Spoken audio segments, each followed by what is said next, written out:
Après l'incendie de Notre-Dame de Paris qui a bouleversé l'agenda politique, Emmanuel Macron va donc donner une conférence de presse ce jeudi à l'Elysée. C'est la première fois que le président s'adresse aux Français, dans ce format en tout cas, depuis son arrivée au pouvoir en mai 2017.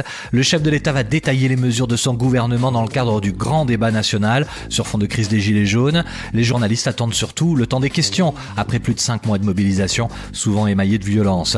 Concrètement, sauf événement de dernière minute, Emmanuel Macron devrait notamment annoncer une baisse des impôts, la suppression de l'ENA, l'École nationale d'administration, la réindexation des petites retraites sur l'inflation, la suspension des fermetures d'écoles et d'hôpitaux jusqu'en 2022 et l'assouplissement du RIP, c'est le référendum d'initiative populaire qui existe déjà dans la loi.